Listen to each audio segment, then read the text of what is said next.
যে এখানে অনেক লোক আছে, জাতি কি জানতে চেয়েছেন এই লোকগুলা কোথায়? সাংবাদিক ভাইরা আপনারা কি জানতে চেয়েছেন কোনো প্রশাসনের কাছে এই লোকগুলা কোথায়? এই লোকগুলার ভাগ্যে কি হয়েছে? আবারও কি এই লোকগুলা কি তারা কি গোপন করে ফেলেছে? আপনারা জানতে চেয়েছেন?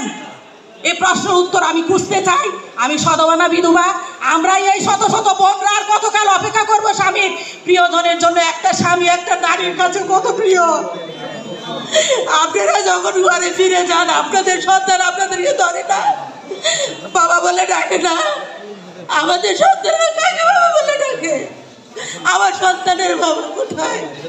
আমি তাদের কাছে জানতে চাই, আমি সুশীল সমাজের কাছে জানতে চাই। আমরা আর কতকাল কেঁদে যাবো? আপনারা প্রশ্ন কেন করেন না? আয়না করে লোকগুলা কোথায়? 2 মাস হয়ে গেছে, কেন এই লোকের সন্ধান আপনারা যাচ্ছেন না? কেন আয়নাঘরকে খুলে দেওয়ার জন্য বলছেন না, উন্মুক্ত করার জন্য বলছেন না? কেন যাচ্ছেন না? আর কত কাঁদবো আমরা? আপনারা ঘুমের চর্চার করেন না, এটা ঠেকান।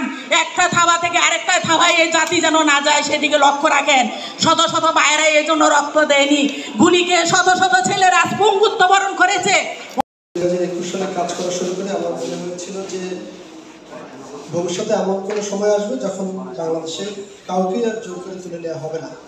এবং আমার কাজটা করার তখন যে আমি সাহসটা পাই এই যে পরিবারের সদস্যরা যারা জোরপূর্বক গুমের শিকার। আখি যিনি পাশে ছিলেন তার বোন, তাদের দুজনকে নানানভাবে জেরা করেন, ব্যবহার খুব খারাপ করেন, ঘর বাড়ি তছনছ করেন এবং সিসিটিভি ক্যামেরার ফুটেজ নিয়ে যাওয়ার চেষ্টা করেন এবং নিয়ে যান। ঘরের ভিতরে ব্যাপকভাবে ভাঙচুরও করেন।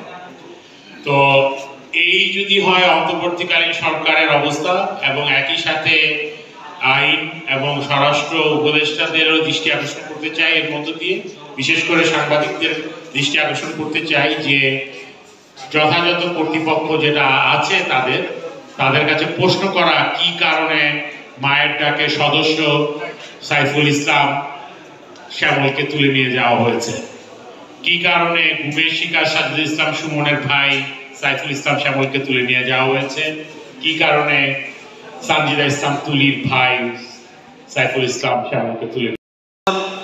2013 সালে 4 ডিসেম্বর নাখালপাড়া থেকে আমাদের এই মাজারুল ইসলাম রাসেলকে এবং তার সাথে ছাত্রদলের 7 জন সহ সুমন ছাত্রদলের সহ তাদেরকে গুম করে নিয়ে যাওয়া হয়। কিন্তু জাতি আজকে জানতে চায়, আজকে 2013 থেকে 2024 পেরিয়ে গেল, কিন্তু জাতি হতাশ। আজকে গুম পরিবারের হতাশ। কেন আজকে রাসেল ঘরে ফিরল না? কেন আমাদের আরও যে ভাইয়েরা আছেন তারা কেন ঘরে ফিরল না?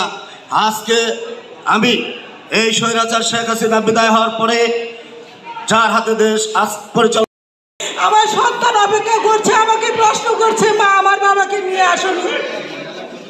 আমার প্রশ্নের উত্তর আমি কখন পাবো? আমি জাতির কাছে জানতে চাই। শত শত শহীদের রক্তের বিনিময়ে টগবগে সন্তান, আমাদের সন্তানের রক্তের বিনিময়ে আজ দেশ স্বাধীন হয়েছে। আমরা স্বাধীনতা সুখ মুখে বলছি, আমরা কয়জন স্বাধীনতা সুখ পেয়েছি? দ্রব্যমূল্যের ঊর্ধ্বগতি কি একটা পণ্যের মূল্য কমেছে বলেন আপনারা?